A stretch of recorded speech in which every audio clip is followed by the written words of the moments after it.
Bonjour et bienvenue dans le podcast des Ones, celles et ceux qui osent nourrir leur exception. Je suis Afida Benour, Business and Life Master Coach au service des femmes leaders, influentes et ambitieuses. Tous les 15 jours, je vous partage les réflexions, les échanges et les clés qui, selon moi, permettent de repasser number one dans votre vie et d'oser nourrir votre exception au service du monde. Chaque épisode est une invitation à vous reconnecter à votre cœur en vous inspirant et en vous ouvrant de nouvelles perspectives.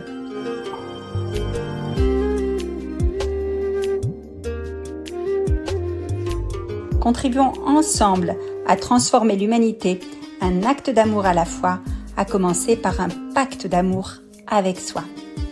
C'est pour réinitier le pouvoir de l'amour et non l'amour du pouvoir dans vos business à succès que j'ai créé le mouvement One.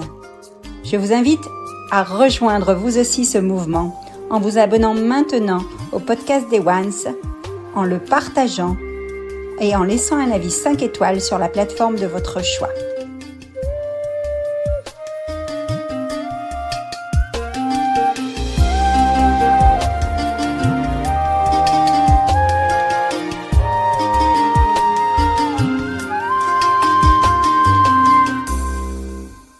Bienvenue sur le podcast des Ones, celles et ceux qui osent nourrir leur exception. Aujourd'hui, je suis ravie d'accueillir de nouveau Mathieu. Mathieu, on s'est vu en saison 1 et nous sommes à la saison 3 du podcast des Ones. Comment vas-tu, Mathieu Christol? Eh bien, merci pour cette invitation. Bonjour à tout le monde.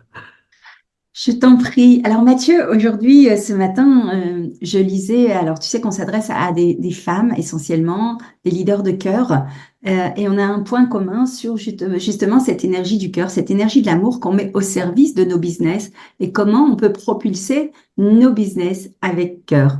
Alors ce matin, je suis un peu inspirée parce que j'ai lu, j'étais fan de Alice au Pays des Merveilles quand j'étais plus petite. Et je suis tombée sur une nouvelle que je vais te partager parce que ça va introduire notre propos. Comment est-ce qu'on met l'amour au service du monde dans lequel on vit? Et je sais que tu es un expert là-dedans. Est-ce que ça te va comme deal? Avec plaisir. Super. Alors, c'est Alice qui demande au lapin blanc, hein, mais est-ce que tu m'aimes? Et le lapin blanc lui répond, non, je ne t'aime pas. Alors Alice fronce les sourcils et elle commence à se frotter les mains comme elle fait toujours quand elle est mal à l'aise, quand elle est blessée. Et tu vois, dit le lapin blanc, maintenant tu te demandes peut-être ce qui te rend si imparfaite et ce que tu as fait de mal pour que je ne t'aime pas ou moins, ou au moins un tout petit peu. Et c'est la raison pour laquelle je ne peux pas t'aimer, lui dit le lapin blanc. Tu ne seras pas toujours aimée, Alice. Il y aura des jours où certaines personnes seront fatiguées, en colère, contre la vie, la tête dans les nuages, et ils te feront même du mal.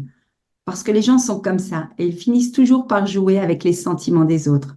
Parfois l'insouciance, parfois des malentendus ou des conflits, parce qu'ils sont en conflit avec eux-mêmes. Et si tu ne t'aimes pas au moins un peu, si tu ne te crées pas une coquille d'amour-propre, de bonheur autour de ton cœur, les fléchettes envenimées des gens deviendront mortelles et te détruiront. La première fois que je t'ai vu, j'ai fait un pacte avec moi-même, dit le lapin blanc. J'éviterai de t'aimer tant que toi, tu n'auras pas appris à t'aimer toi-même. Et c'est la raison pour laquelle, Alice, je ne t'aime pas. Cette histoire a réveillé des souvenirs en moi d'enfance, mais aussi une réalité dans notre monde. Et je voulais savoir qu'est-ce que tu en penses, parce que je sais que j'ai pu expérimenter à tes côtés, Mathieu, le fameux triomphe de l'amour, le oui à l'amour.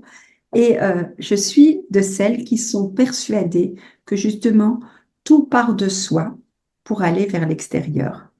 Qu'est-ce que tu en penses et comment on peut éclairer les femmes leaders de cœur avec nos conseils pour qu'elles soient mieux dans leur business et qu'elles soient mieux au service du monde? Eh bien, d'abord, ça me parle énormément parce qu'effectivement, euh, ce que j'ajouterais à ce qui est dit là, c'est que ce qu'on ignore la plupart du temps, c'est que l'amour est déjà là en nous. Et que ce que tu parles du week-end du triomphe de l'amour, ou ma méthode du oui à l'amour, elle permet de reprendre conscience qu'il y a de l'amour en nous. que- et que cet amour nous aime. À partir du moment où cette conscience s'ouvre, alors on va se sentir aimé. On a du mal à vraiment aimer parce que on n'est pas assez aimé, on ne se laisse pas assez aimer, on ne laisse pas l'amour assez agir en nous parce qu'il y a eu des frustrations, des manques, des blessures et toute l'histoire que tout le monde connaît en fait. Parce qu'on attend l'amour par l'extérieur, flèche empoisonnée dont parle l'histoire. Et cet amour vrai, ce grand amour, en fait, il est en nous et il nous aime. Une fois que c'est clair pour nous, la vie change et change à tous les niveaux, en fait.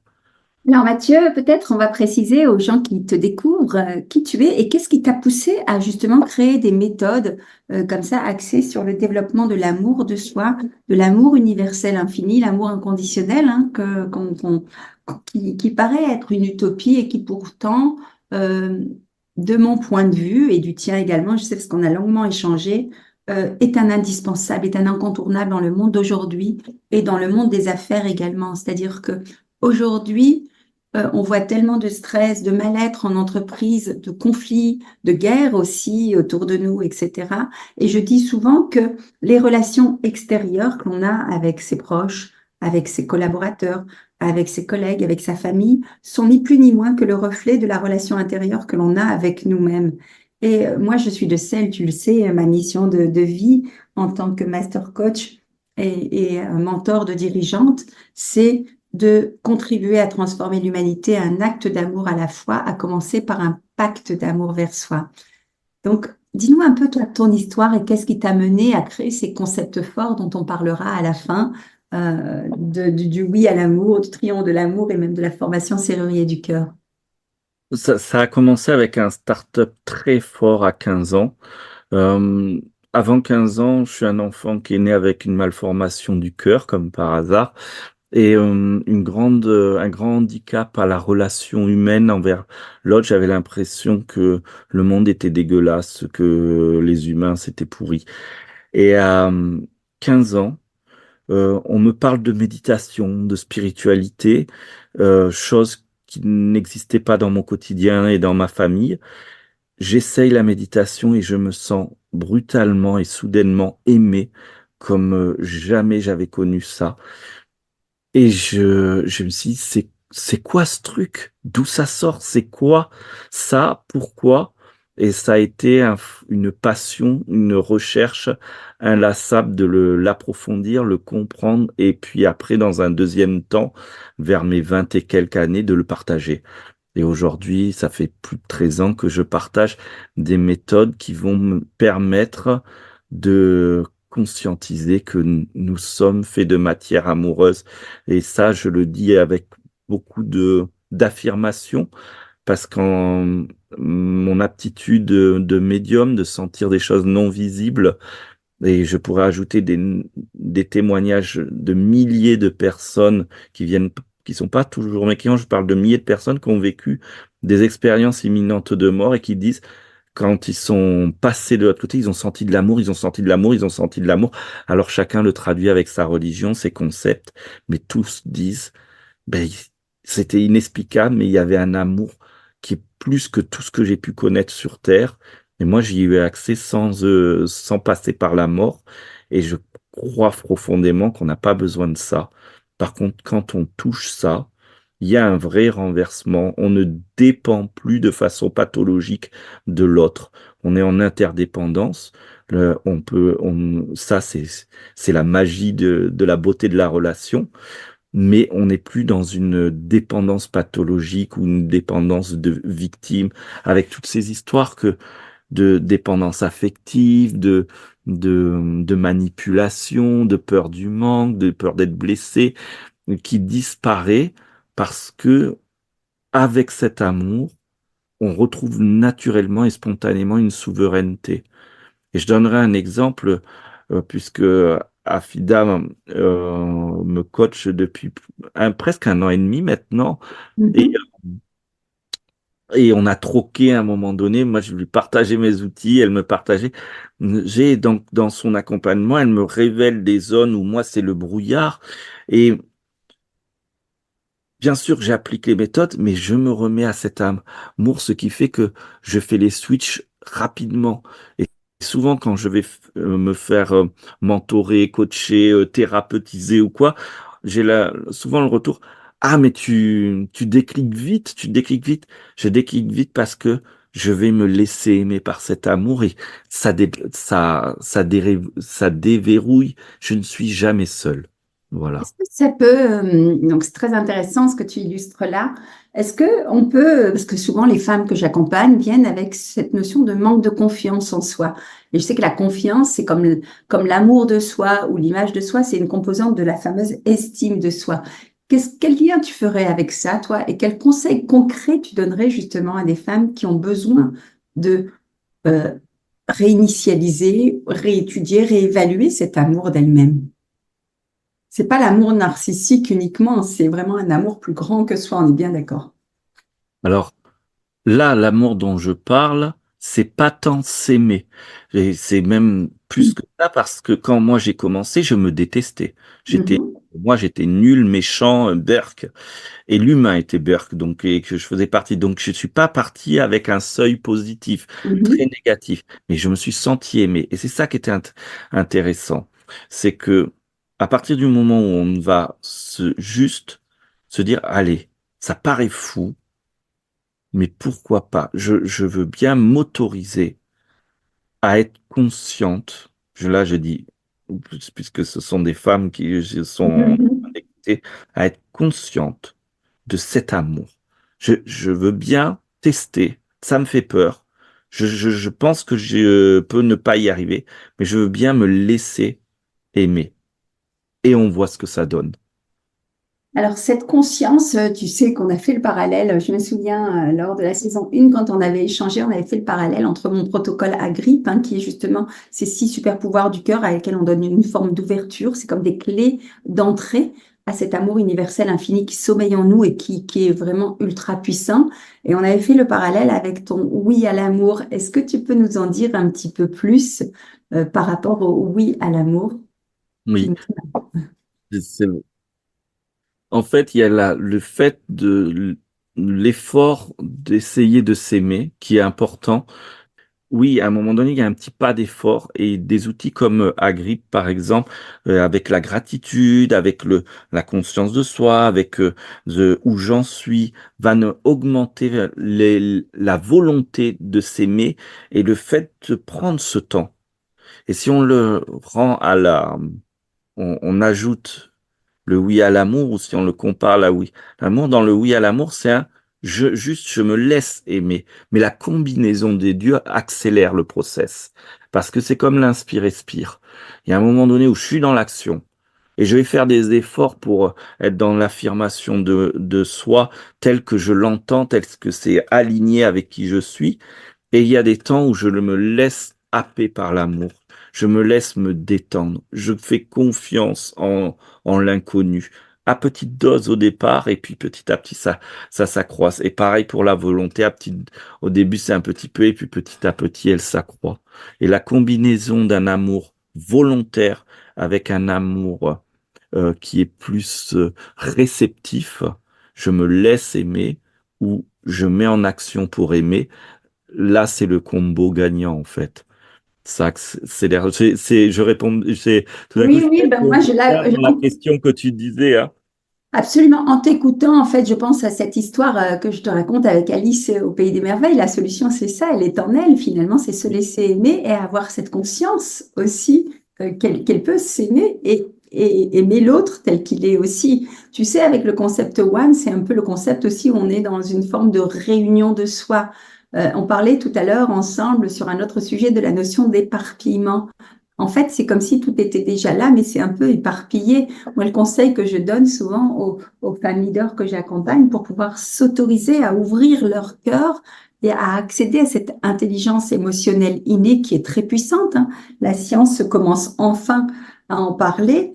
Il y a pas mal d'études sur HeartMath Institute qui illustrent les pouvoirs du cœur. Moi, je donne souvent l'exemple de la personne qui va faire un encéphalogramme et finalement, l'encéphalogramme doit être refait plusieurs fois parce qu'il est brouillé par les ondes du cœur qui sont 6000 fois plus grandes. Donc, c'est dire l'intelligence Et la puissance de cet amour universel infini qui est là, le cri du cœur du bébé à sa naissance, c'est pareil, c'est un signe de cette puissance qui est là, mais qui s'est endormie au fil du temps. Donc c'est oser réapprendre cela, oser par des outils pragmatiques hein, que je partage, toi aussi tu en partages pas mal, mais vraiment s'ouvrir à cette forme d'intelligence comme levier de performance au travail. On n'est pas au pays des bisounours, c'est comme un coach sportif va vous aider à avoir des abdos et vous faire des exercices spécifiques pour les abdos. Nous, on propose des pratiques qui permettent justement de muscler ce cœur et de lui redonner son plein pouvoir, sa souveraineté, comme tu disais. Donc, le conseil que je donne, c'est être ouverte à ce type de pratique et d'exercice. Je me souviens d'une séance où on avait fait pratiquer à mes clientes, les ones, justement un oui à l'amour collectif qui avait eu un grand, grand succès. Euh, Cet exercice, comment tu l'as mis en place, Mathieu? Et j'aimerais que tu enchaînes, si tu le veux, avec trois conseils que tu donnerais à notre auditoire, si tu veux bien. L'exercice, je l'ai mis en place parce que euh, c'est là, on est dans la dimension spirituelle. Je l'ai reçu du monde invisible à plusieurs reprises et ils ont été très patients avec moi parce que j'ai mis 5 ans pour le comprendre. Pendant 5 ans, je recevais des messages, mais moi, je croyais que c'était pour pouvoir aimer une femme. Je voulais être amoureux et rencontrer l'amour de ma vie. Et du coup, je recevais l'amour de ma vie, mais pas moi, comme c'était quelqu'un d'autre, là, moi, j'ai eu du mal à comprendre. Aujourd'hui, après, c'est devenu clair et après, j'ai commencé à recevoir comment le transmettre. Au tout début, je me suis un peu embourbé avec les idées de couple sacré. Il y avait encore trop l'idée de l'autre, que on a tout focalisé sur l'amour, soit maternel parental, soit l'amour Mhm. de l'amoureux, le couple. Et comme si que hors de ces deux champs, il n'y a pas d'amour. Alors que effectivement, dans le mode relation, c'est le plus haut pic d'amour qu'on peut vivre, plus fort que me aimer une glace, mais il y a un amour encore plus haut qui est en nous, avec nous que nous.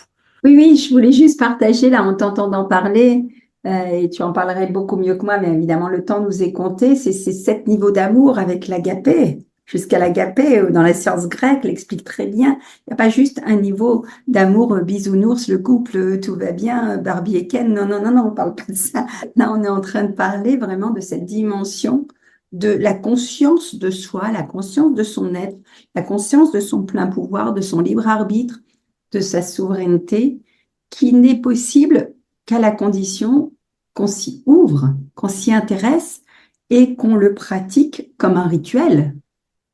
Exactement. Ça demande, et alors tu dis quelque chose d'important, mais c'est comme tout succès, c'est une pratique. Que ça soit un succès sportif, il y a beaucoup d'entraînement. Que ça soit un succès d'un business, eh ben on y est régulièrement dans notre business. Que ça soit un succès d'éveil de conscience ou spirituel, il y a une pratique, après qu'importe laquelle, mais la récurrence, la persévérance, tous les jours un petit quelque chose, tous les jours un petit quelque chose. S'il y a le mauvais outil, mais qu'on fait tous les jours, on obtient plus de résultats que si on a le meilleur outil qu'on fait qu'une fois. Absolument. Si tu devais Ah. partager cette phrase, entre guillemets, et les gens qui veulent en savoir plus, bien sûr, ils te contacteront, on mettra toutes les informations en dessous de ce podcast. Mais cette phrase qui est importante, qu'on pourrait donner déjà comme un mini-apprentissage, ce Code serait quoi? secret. Je livre mon code secret. C'est une phrase qui va vous paraître très simple, mais elle a été très réfléchie, très étudiée. Je tourne mon attention dans le cœur pour m'adresser non pas à moi, mon amour, à l'amour, et pas n'importe quel amour, l'amour qui m'aime. Et la phrase, elle est comme ça. Je dis oui à l'amour qui m'aime. Et j'essaye de le dire avec le plus de conscience et en le savourant le plus possible. Et au moment où je m'arrête, d'avoir ce petit laps de temps pour se laisser être disponible de qu'est-ce qui se passe. Et s'il se passe rien, c'est ce qui se passe à ce moment-là. Et c'est ça qui fait que, avec la persévérance et le temps, cette unique petite phrase vient hacker tout le système qui nous permet plus d'accéder à ce que nous sommes originellement, pour moi, de la matière amoureuse. Magnifique. Alors évidemment, si vous voulez en savoir plus, vous avez vu là, on vous a donné juste un petit échantillon. Eh bien, vous irez consulter le site de Mathieu. À ce sujet, est-ce que tu peux nous parler de ton actualité peut-être, Mathieu, en ce moment, rapidement? Ben, si ça vous parle, si ça vient faire quelque chose dans votre cœur, écoutez votre cœur le week-end de Pentecôte. Je propose mon week-end annuel qui est Triomphe de l'amour, où on va vivre ce jeudi oui à l'amour qui m'aime de façon très intensive en collectif dans le sud de la France, tous ensemble dans un gîte de 12 personnes avec moi et ma femme présentes constamment pendant 3 jours. On vous Magnifique. accueille, on vous chouchoute, vous mangez, vous êtes logés, vous n'avez rien d'autre à faire que vous occuper d'aller rencontrer l'amour au plus profond de vous. Et puis l'autre actualité, c'est que cette année, j'ai passé une nouvelle étape dans mes propositions, c'est que je forme des serruriers du cœur pour la première fois. Et donc, je suis en train de transmettre et j'ouvre une nouvelle formation qui, dès qu'elle est remplie, on pose les dates de serrurier du cœur qui va vous permettre d'abord les 3 premiers mois à vivre intensément chaque outil pour pouvoir complètement les intégrer. Donc, même si vous ne me connaissez pas, vous aurez 3 mois pour pleinement intégrer le principe, 3 mois pour apprendre à transmettre, à partager, à le faire vivre à des clients, et 3 mois pour apprendre à s'affirmer, à communiquer, à vendre, et tout ça avec ce fil conducteur du développement de l'amour en soi, pour soi et pour le monde. Magnifique actualité. Écoute, Mathieu, merci pour ce partage. On vous mettra toutes les informations, les liens de ce fameux week-end du Triomphe de l'amour, mais aussi de la formation Serrurier du cœur en dessous de ce podcast. Sois le bienvenu sur ce podcast pour une prochaine saison, sans doute. Mathieu, est-ce que tu deviens un habitué? Et je te remercie. Je te laisse le mot de la fin. Bah, tout d'abord, merci. Juste, je dis oui à l'amour qui m'aime. Essayez. Osez essayer, c'est tout ce que je dirais. Et puis vous direz à Afida, ou vous viendrez me voir pour me dire ce que ça a fait pour vous au bout de quelques jours. Magnifique. Osez nourrir l'amour qui sommeille en vous, en fait. Merci, Mathieu. Vous dirigez une entreprise, vous êtes une femme leader, influente et ambitieuse. Sachez que le mouvement One, Osez nourrir votre exception, vous forme et vous accompagne afin de propulser votre business avec cœur. Cet épisode du podcast des One vous a plu? Pensez à le partager et à nous poser toutes vos questions. Si vous désirez aller plus loin, téléchargez votre guide offert pour retrouver la pleine confiance d'une leader de cœur. Le lien est dans les notes de cet épisode. Contactez-moi et à très bientôt.